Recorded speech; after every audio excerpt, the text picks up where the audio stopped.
Shout out to Squarespace for sponsoring today's video. Frankenstein, Dracula, and the Wolfman have ditched their old haunts to raise daughters Frankie Stein, Draculaura, and Claudine Wolf, who all attend a high school for monsters. Monster High. The billion-dollar property by Mattel, the makers of Barbie and My Scene dolls, is one of the most revolutionary doll lines of all time. This year, Monster High makes its return as a live-action movie and animated series, which you can learn more about in my previous video. Link in the description for later. But holla, Claudine and I here, and today we're discussing the truth about why Monster High became successful and what shady things has Mattel done to ensure its success. From all the copycat doll lines to million-dollar animated movies, we're going over a timeline of how the Ghouls got their start. How did the global pandemic work as the catalyst for Monster High's success and popularity? Created by Garrett Sander alongside other team members at Mattel, Monster High began early development in 2007. The idea for the doll line came to Garrett after he observed girls were switching from pink frilly fashion to edgy goth looks with fishnets and chains. But did you know Monster High was a comic book back in 2001? Entitled Monster High School by Aaron Bordner, the plot of the comic book reads, Monster girl Frankie tries to fit in among a student body made up of mummies, werewolves, witches, devils, and an invisible girl. Only 3 books were made in the series, which was created 9 years before the release of Monster High, but some fans argue Mattel stole the idea from Aaron. User RCO55 shared on Monster High Arena's forums, I want to bring to you something that might be news for many of you, and for the more sensitive, the idea of this happening could affect the way you see the franchise, so I suggest you tread lightly while reading this topic. The post goes on to reveal RCO55 had a conversation with Aaron Bordner, the author of the Monster High School comic, stating, considering how every name and character, the storyline, and even relationships between the girls seem to be lifted from the original comic, this really affected Aaron, who after reaching out to them in regards to this, only received a, we don't think they look alike, as a response, followed by a letter. He was never asked for permission. He was never involved in anything regarding the development of Mattel's Monster High. Some fans spread rumors that Mattel sneakily bought the copyright to Aaron's Monster High comic shortly after. However, this rumor turned out to be untrue. Does this affect the way you see the brand? For some fans, they don't even see similarities, with this user stating, Frankie and Cleo are really obvious names for puns on their monsters, and none of the designs seem to have anything that couldn't be coincidental. It looks more like both had their own takes on the obvious design and concept choices that arose from the idea. Another writes, looks like a coincidence to me. Most of the names are really obvious puns, and the idea of a Monster High School is not exactly original either. In reading the comics, there are subtle similarities, like the sea monster character releasing a frog during biology, just as Laguna does at Monster High. Aside from that, the characters' personalities and overall essence of the comic is starkly different from Mattel's Monster High, which is largely about acceptance, uniqueness, and inclusivity. In the words of Marie Antoinette,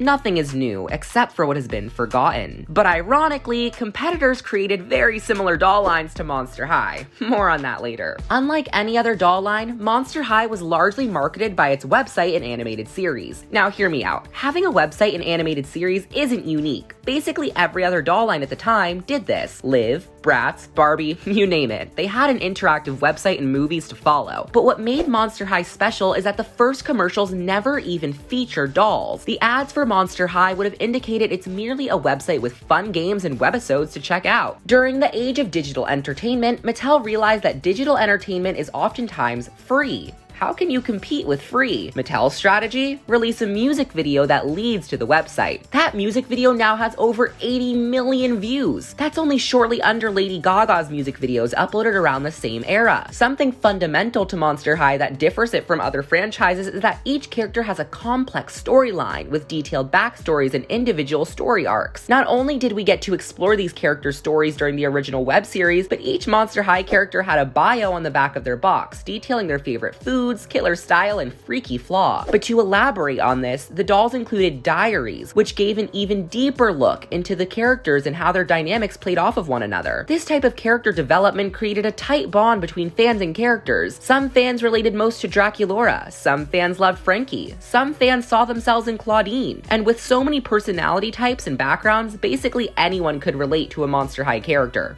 But that's not all. Mattel knew they had something extra special up their sleeve because upon the dolls Mattel's initial launch, we also got licensed merchandise like karaoke machines, iCoffin cell phones, a series of books, and costumes. Fun fact, did you know that while Monster High first came out at Toys R Us in 2010, it was initially sold at Spencer's? Hot Topic also sold a line of adult-sized Monster High merchandise. Most notably though, Monster High rose from the grave at Comic-Con, debuting a Comic-Con exclusive doll as one of its initial releases. Black and white Frankenstein, who now sells for over $300, was sold at San Diego Comic-Con in California. The doll was also sold on Justice's website for $40 and didn't sell out until the following year. A series of books by Lacey Harrison was also published during the initial launch of Monster High, which was an instant bestseller book for the New York Times bestseller author. In the book series, we got to explore a different version of Monster High's story. The books appealed to a more mature audience and explored themes of love affair and mystery. Based on the book's heavy use of Jackson Jekyll and Holt Hyde, it's possible the original live-action movie intended for 2013 was based off of these books. You didn't think that's all that catapulted their success though, did you? Of course not. It was perfectly timed digital marketing that stood at the forefront of Monster High's success. Well, that and one other thing. We'll discuss what really made Monster High successful in just a bit. But if you liked Monster High during its initial release, you know YouTube videos surrounding the topic of Monster High were hard to resist. YouTubers like Wookiee Warrior 23, who created custom costumes of the dolls, garnered millions of views from their Monster High videos. Atamai Toys, who owned an online toy store, heavily promoted Mattel's goth brand. And of course, followed by this, Kitty's Mama, with iconic and arguably most recognizable Monster High content on the platform, creating makeup tutorials surrounding each new character. That much success is hard to beat. Mattel took it a step further by adding another layer of value to their franchise: non-profit organizations and charity work. Monster High made its message of being yourself very clear, but they didn't just stick to throwing around truisms and platitudes. Mattel actually partnered up with anti-bullying organizations such as Cool to Be Kind and We Stop Hate, which both had webisodes exploring the self-love practices of the respective organizations. They also partnered with Lemonade Warriors and hosted a contest called Ghouls Helping Ghouls, which required fans to host a philanthropy party, basically a party based around something philanthropic, and Monster High would pick 5 winners to receive a Monster High gift bag and could choose a charity for Monster High to donate to. They didn't just talk the talk, they were genuinely out making real-life change in the real world. Though what truly locked in a loyal fan base for Monster High was its TV specials. New Ghoul at School premiered on Nickelodeon as the first Monster High special and explored Frankenstein struggling to fit in as Monster High's newest student. Fans were enamored with the punny references in the show, like Justin Biter and the Jaundice brothers. Each character has such a uniquely distinct voice, it's hard to confuse one character for another. It was storytelling genius, and Mattel only evolved on that with their second special, Fright On. With each Monster High special, the student disembodied was expanded, so many fans of the dolls watched to see new characters in animated form, and people who maybe weren't interested in the dolls learned to fall in love with them because of how great the movies were. Fright On explored themes of racism and segregation. The vampires literally created a school club called Vampowerment, and the werewolves created a club called Were Pride. By 2012, Mattel shocked fans by releasing an entire new animation style for its feature films. Under Universal, Mattel created 3 Monster High movies for that year: Why Did Ghouls Fall in Love, Skull Shores, all leading up to the first ever Monster High DVD, Ghouls Rule. At first, fans hated the animation style and begged Mattel to go back to 2D. This could have been the end. A big risk Mattel took by rebranding in this way, but it paid off. Ghouls Rule earned Mattel $10 million in DVD sales domestically, and it's no surprise. Like every other Monster High movie, Ghouls Rule explored important topics and themes that other doll lines were too superficial to concern themselves with. Monster High didn't just throw in cliche lessons, they discussed mature topics, and it's a testament to why the Monster High fandom is so embracing and kind. I digress. Ghouls Rule discussed topics like racism, bullying, and police brutality. It also gave us a deeper look into the monster universe by revealing the animated series takes place in Salem, Oregon, similar to the book series by Lacey Harrison. Everyone wanted a piece of that success, so MGA Entertainment, Mattel's biggest rival, created similarly themed doll lines to knock Monster High down a few pegs. But did it work? Could Bratzillas and Novi Stars really have contributed to the end of Monster High? Let's discuss. Following the success of Monster High, various companies took their hand at releasing monster-themed dolls, most notably MGA Entertainment, who created Bratzilla's House of Witches and Novi Stars as competition to the Monster High lineup. For background background, not all products are created to be evergreen, and if you don't know what evergreen means,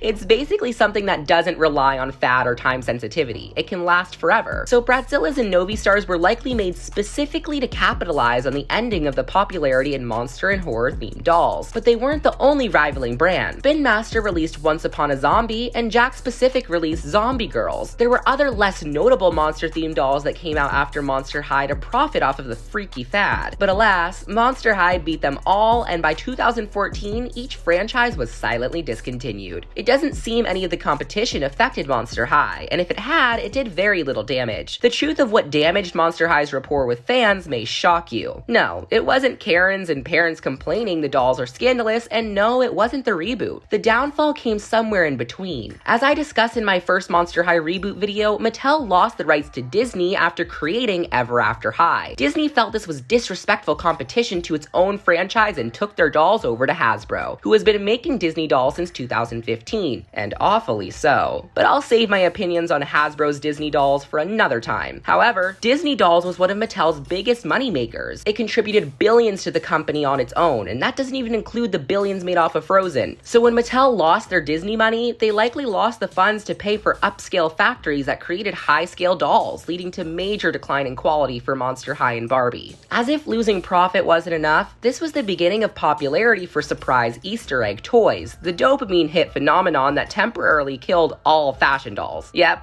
Anyone else remember 2017, aka the year literally no one except Barbie existed? Anyways, in order to understand Monster High's success, we need to examine the crucifixion. Monster High was on a financial decline during the year of 2014. Granted, Freaky Fusion was an incredibly successful line for Monster High, but sales began to decline during this year. As the dolls began to include less and less detail and accessories, they seemed to begin to stray from the modern gothic fashion and into something more Barbie-like. But more frustrating to fans was Mattel releasing so many dolls at once, making it nearly impossible for fans to keep up. But why do companies do this? Why would Mattel continue to release hundreds of dolls knowing their fans are complaining it's too much at once? Well, for starters, companies don't actually have as much power as you think. They're constantly at the mercy of retailers who don't always understand the creative process. For example, the reason we never got the Spectra Vondergeist Haunted playset is because retailers refused to buy it. But a more notable example would be Bratz Fashion Pixies. These prototypes look exactly like the characters in the movie, but retailers complained the dolls looked too dark and scary and needed to be changed. So MGA made them frilly and bright and changed the designs entirely to please the stores. It wasn't parents, it wasn't Karens, it was retailers. It makes me wonder if retailers like Toys R Us had anything to do with Monster High's reboot, because interestingly, Toys R Us had several Monster High reboot exclusive dolls, and once Toys R Us was put out of business, so was Monster High. Just food for thought, but certainly not a fact with any evidence. Alternatively, sometimes companies release large quantities of products at once as a competitive marketing tactic. They figure, let's take up as much shelf space as possible in stores so that other companies are forgotten. And when smaller owned franchises like Snap Stars can't keep up with Fortune 100s like Mattel and MGA, they go out of business. Maybe Mattel thought by releasing so much products at once they could beat out competitors like Shopkins, but they were no match. The harbinger for the end was 4 dolls. The budget Ghouls were the first ever Monster High dolls to be made without articulation. I actually love these dolls' designs. They're arguably more cohesive than most Monster High dolls around the same time. Cute color scheme, and they actually look like school students. But the issue fans had is they were undeniably the cheapest Monster High dolls ever made. Thoughtlessly produced hair, no articulation, no doll stands, no backstory. This was when Monster High shifted into marketing towards a younger demographic. The webisodes halted production and Mattel shifted over to the reboot. If you'd like to learn about the reboot, you can check out my other videos, but today we're discussing crucifixion to resurrection. How is it a franchise that went from being stuck on clearance and disappearing years ago to a slew of fans begging for their return, selling for hundreds of dollars on eBay? What changed? How did Monster High suddenly resurge in popularity? It all started in February of 2020, prior to the global pandemic. Leaks and rumors spread that Monster High would be releasing 2 collector dolls summer of that year. If you've been watching my channel since then, you know that the community was split between those who were excited for the comeback and those who didn't believe it was even real. real. Some users even started coining the phrase non-believers as a way to insult those who didn't believe the comeback was happening. Well, July came around and still no leaks of the alleged Monster High dolls. Were they even real? Even I'd lost hope. It seemed like another idea by Mattel had been scrapped. This was around the same time people began receiving stimulus checks, and if you take a look at eBay's sold listing history, you can see collector items of all sorts skyrocketed in value. Monster High was no exception.